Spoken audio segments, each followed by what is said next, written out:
Oke, teman-teman, selamat pagi. Assalamualaikum warahmatullahi wabarakatuh. Waalaikumsalam warahmatullahi wabarakatuh. Mel, kamu join dua ya, Mel? Iya, Bu. Feedback. Iya. Satu lagi. Iya, Bu. Nggak apa-apa kan, Bu? Nggak apa-apa sih. Nah, udah hilang feedback tadi, agak-agak feedback. Yaudah, ya lanjut yuk. Oke, ya. Selamat pagi semuanya. Di sini saya Mel Cindy akan mempresentasikan tentang tablet irbesartan. Saya menggunakan tablet 300 mg.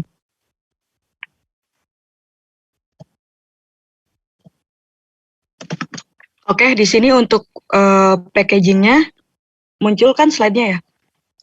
Untuk packagingnya, tablet irbesartan 300 mg. Nah, di sini saya pakai nama sendiri Caramel untuk obat hipertensi. Obat ini untuk mengatasi tekanan darah tinggi, aman digunakan sebelum makan dan sesudah makan ya. Nah, di sini mudah-mudahan sudah diizinkan oleh Badan POM dan MUI ya. Ini kan hanya perkiraan saja ya. Oke, ya, kasih. Nah, untuk tablet irbesartannya seperti ini untuk kemasannya. Nah, di sini ada pengertian, cara pembuatan, indikasi, prosedur kerja. Nah, untuk pengertian sendiri, tablet merupakan sediaan tablet yang mengandung bahan obat dengan atau tanpa bahan pengisi. Nah, untuk cara pembuatan tabletnya di sini ada 3 cara: kempal langsung, granulasi basah, dan granulasi kering. Nah, di sini saya menggunakan granulasi basah. Kenapa menggunakan granulasi basah pada formulasi irbesartan? Karena zat aktif irbesartan dan bahan tambahannya tahan terhadap pemanasan dan lembab, dan irbesartan memiliki kompresibilitas yang kurang baik. Nah, untuk farmakokinetikanya, nah di sini ada absorpsi, distribusi, eliminasi. Nah, untuk absorpsinya, biopabilitas konsentrasi plasma puncak umumnya mencapai 1,5 sampai 2 jam setelah dosis oral. Absolut bioabilitas sekitar 60-80%. Nah, untuk onsetnya, efek antihipertensi terbaik dalam waktu 2 minggu dengan maksimum pengurangan BP setelah 2-4 minggu. Untuk makanan ternyata tidak mempengaruhi bioabilitas. Nah, untuk distribusi, melewati plasenta dan didistribusikan janin pada hewan, melintasi sawar darah otak dengan buruk, jika sama sekali pada sewah didistribusikan ke dalam susu pada tikus. Tidak diketahui apakah didistribusikan ke susu manusia. Nah, untuk protein plasma dinding 90% terutama albumin. Nah, untuk metabolismenya mengalami metabolisme hepatik dengan glukorinida, konjugasi, dan oksidasi. Nah, untuk eliminasinya, rute eliminasi dieliminasi dalam urin, dalam feses melalui empedu. Nah, untuk half life atau paruh waktu 11-15 jam, populasi khusus tidak eliminasi hemodialisis. Farmakokinetiknya tidak substansi dirubah hemodialisis atau gangguan ginjal. Nah, untuk irbesartan merupakan antagonis reseptor ATI yang kompetitif dan selektif yang memiliki afinitas besar. Nah, ini untuk farmakokinetikanya. Untuk irbesartan di sini ada dosis, indikasi, dan efek samping. Nah, untuk dosis sendiri, tablet irbesartan diberikan secara oral pada pasien hipertensi dengan dosis 150 mg sekali sehari. Nah, ditingkatkan jika perlu hingga 300 mg sehari. Dosis terendah yaitu 75 mg satu kali sehari. Nah, untuk indikasinya digunakan untuk mengatur hipertensi, merupakan golongan angiotensin 2 reseptor antagonis dengan aksi yang sama dengan losartan. Nah, untuk efek sampingnya biasanya terkena hiperkalemia atau efek samping yang lain, keringat dingin, pusing, kebingungan. Efek samping yang jarang terjadi yaitu rasa tidak nyaman di dada, napas tidak beraturan, detak jantung tidak beraturan. Nah, untuk interaksi obatnya, di sini ada obat aliskerin, interaksinya meningkatkan resiko efek samping termasuk komplikasi ginjal, hiperkalemia, dan hipotesis. Terus di sini ada kaptropil, dapat meningkatkan hiperkalemia dan hipotesis siskop ginjal karena efek aditif pada sistem renin. Terus di sini ada nifedipin, menurunkan metabolisme in vitro ibersan, perubahan farmakokinetik. Di sini ada tolbutamide, mungkin menurunkan metabolisme. Nah, untuk epidrin dapat meningkatkan resiko hiperleukemia, menghambat angiotensin 2, penurunan sekresi aldosteron. Nah, di sini untuk rancangan formulasi tablet ibersan yang saya ingin membuat produknya. Untuk di sini ada nama bahan, jumlah, produksi 100 tablet, kegunaan, dan konsentrasi. Di sini saya memakai bahan ibersan 300 mg, 3 gram, untuk zat aktifnya, konsentrasinya 300 mg. Nah, untuk yang kedua, polipinil pirolidon. Nah, jumlahnya 3%, produksi 100 tabletnya 1,8 gram. Kegunaannya untuk bahan pengikat. Konsentrasinya 0,5 sampai 5%. Selanjutnya ada laktosa monohidrat, amilomidis, periperwater, jiwponspar, apisel, pH 201, magnesium stearat, talkum, dan primogel. Nah, untuk kejelasannya, teman-teman bisa dilihat juga untuk jumlah, produksinya, kegunaan, dan konsentrasinya. Nah, untuk di sini ada karakteristik ibersertan dan folivinipilropilidon. Nah, di sini untuk pemberiannya serbuk hablur sampai putih bersifat polimorfis. Nah, di sini untuk kelarutannya sukar larut dalam etanol dan metilen klorida. Praktis dan larut dalam air. Nah, untuk titik leburnya 180 sampai 181 derajat Celcius. Untuk rumus kimianya ada C25H28N60 atau 42,853. Oke, sini untuk prosedur kerjanya, yang pertama ada pembuatan granul, yang kedua ada evaluasi granulasi meliputi susut pengeringan, laju air, sudut istirahat, dan kompresibilitas. Untuk yang ketiga itu ada percetakan tablet, yang keempat itu ada evaluasi tablet, keseragaman bobot, kekerasan tablet, keregasan tablet, uji waktu hancur. Nah, untuk cara kerjanya, yang pertama siapkan alat dan bahan, timbang semua bahan satu persatu, ibersertan dicampurkan dengan apisel pH 201, kemudian diaduk hingga homogen. Nah, selanjutnya ditambahkan dengan tadi polipinil pirolidon. Nah, laktosa monohidrat, amilum, maidis, purified water, jiwponspar, magnesium stearat, talkum, primogel, diaduk hingga homogen. Dilanjutkan dengan percetakan. Nah, di sini uji susut pengeringan. Granul yang telah dikeringkan ditimbang sebanyak 0,188 gram pada masing-masing tray. Kemudian dimasukkan ke dalam alat moisture blend selama 20 menit pada suhu 100 derajat Celcius. Kemudian ditimbang kembali untuk mengetahui susut pengeringan granul. Nah, untuk selanjutnya ada uji laju alir dan sudut istirahat. Granul ditimbang sebanyak 100 gram, kemudian granul ditempatkan pada corong. Uji kecepatan air dalam keadaan tertutup, kemudian buka penutupnya. Biarkan granul mengalir.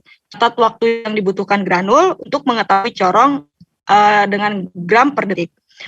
Untuk mengukur sudut istirahat dengan menghitung jari-jari dan tinggi dari tumpukan granul setelah metode corong, kemudian masukkan dalam rumus, dan didapat nilai alfa yang menentukan sudut istirahat dari sudut granul tersebut.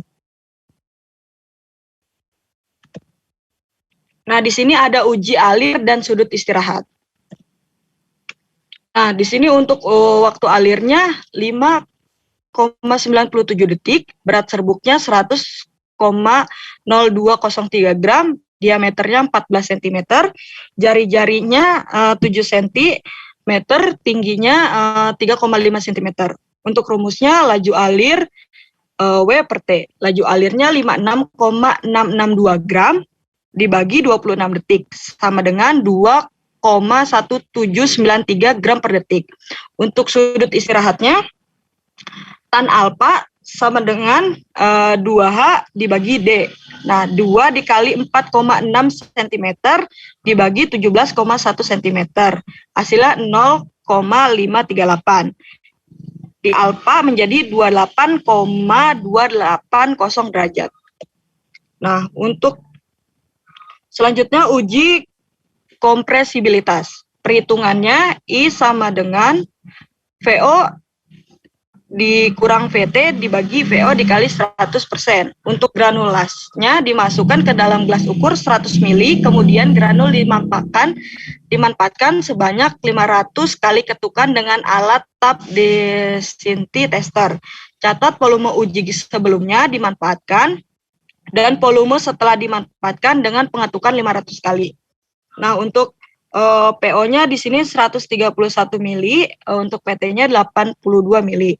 Nah, dimasukkan ke dalam rumusnya didapat hasilnya 37,4%. Nah, untuk nilai konversibilitas itu 5-12% itu baik sekali. Nah, ternyata di sini hasil saya 37,4%. Jadi hasilnya sangat buruk. Nah, untuk evaluasi granulnya, uji susut pengeringan, hasil susut pengeringan 20%, persyaratan tidak lebih dari 2-5%, itu memenuhi syarat. Nah, uji laju alirnya, hasil 2,1793 gram per detik, persyaratannya laju air 1,6-4 gram per detik bersifat kohesif. Nah, untuk sudut istirahatnya, hasil 28,280 derajat, tidak lebih dari 20-30 derajat bersifat baik. Nah, untuk uji konversibilitasnya, hasilnya tadi 37,4%, persyaratannya 12-16%, jadi tidak memenuhi persyaratan. Nah, untuk uji kekerasan, di sini ada uji kekerasan tablet 1 sampai dengan 10, dengan rata-rata 7,25. Nah, untuk uji keseragaman bobotnya, sama tablet 1 sampai dengan 10 dengan rata-rata 0,58752 gram. Nah, untuk keregasan tablet kecepatan 25 rpm dengan 100 kali putaran. Nah, di sini ada rumusnya WO dikurang WT dibagi WO dikali 100. Nah, untuk WO-nya 6,0969 gram dikurang 6,0588 gram dibagi 6,0969 gram dikali 100%, hasilnya 0,623%. Nah, untuk uji waktu hancurnya digunakan dengan suhu 37 derajat Celcius, kurang lebih 2 derajat.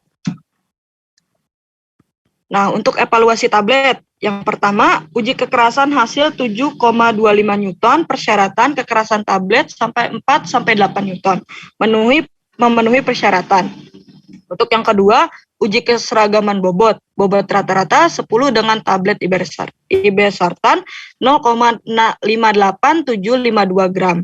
Nah, untuk ketiga, uji keregasan hasil 0,623%, persyaratannya 1% memenuhi persyaratan. Nah, untuk kesimpulannya, dapat disimpulkan bahwa berdasarkan hasil evaluasi uji granul yang telah dilakukan dengan uji alir, sudut, diam susut pengeringan telah memenuhi persyaratan, sedangkan uji konversibilitas tidak memenuhi persyaratan. Nah, yang kedua, berdasarkan hasil evaluasi uji tablet yang dilakukan, uji kekerasan, uji keregasan, dan waktu hancur tablet telah memenuhi persyaratan. Cukup sekian presentasi dari saya. Terima kasih banyak. Wassalamualaikum warahmatullahi wabarakatuh. Waalaikumsalam warahmatullahi wabarakatuh. Ada yang mau ditanya dari presentasinya Mel? Yang lain, silakan. Kalau ada.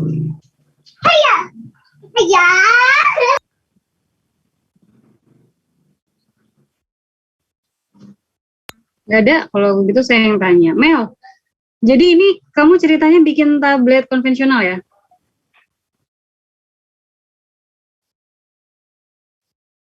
Ada sesuatu yang kamu lakukan nggak? Kayaknya nggak ada ya tadi kalau aku lihat ya.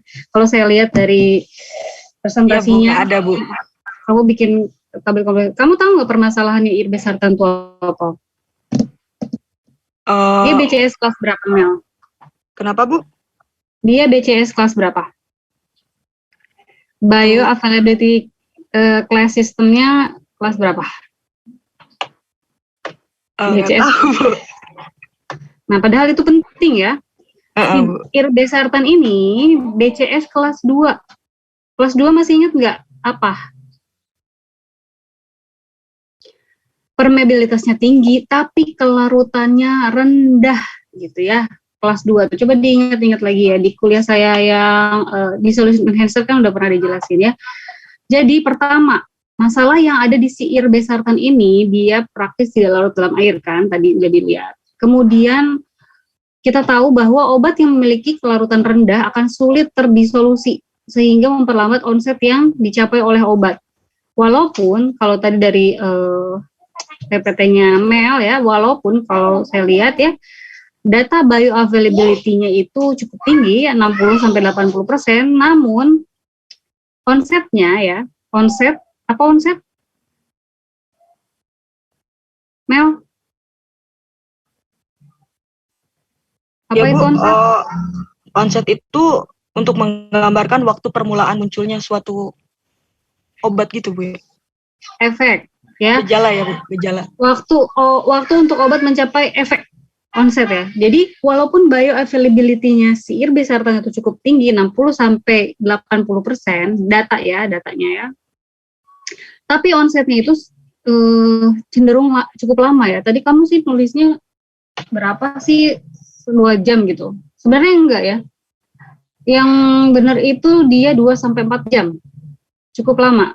Jadi kita perlu apa? Kita perlu meningkatkan laju disolusi supaya kita bisa mempercepat konsepnya. Apalagi dia tergolong bioavailability class system tipe 2 ya, yang kelas 2, yaitu permeabilitasnya tinggi namun punya kelarutan yang rendah.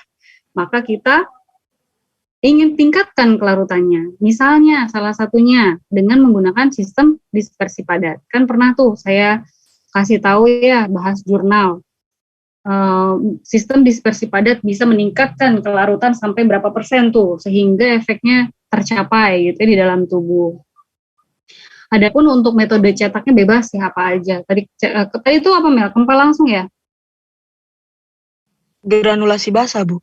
Oh, granulasi basah. Adapun metodenya boleh apa aja ya, mau granulasi basah juga nggak apa-apa. Jadi itu ya yang perlu kita perhatikan. Overall yang lainnya udah mencakup poin-poin yang ingin didiskusikan, sudah ada, tapi itu kita harus berangkat dari permasalahan yang ada. Ya mana tahu nanti suatu saat Anda semua di sini gitu kan, jadi seorang formulator. Kemudian ada nih ditemukan suatu zat gitu ya, ditemukan suatu zat untuk menangani misalnya obat COVID baru yang ampuh. Lalu kalian diminta untuk membuat rancangan obatnya gitu ya. Dibuat nih, bagusnya dibuat apa gitu ya, nih zat aktifnya ini. Nah, mana tahu kan, jadi berangkat dulu dari masalah. Kita kenalan dulu sama si zat aktif ini, dia apa sih karakteristiknya, sifatnya apa sih, dia punya permasalahan apa sih gitu ya.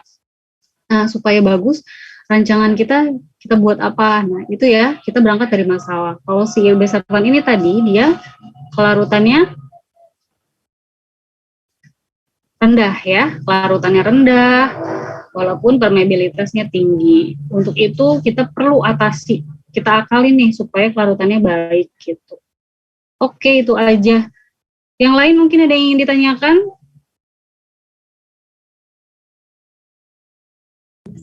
Tidak ada.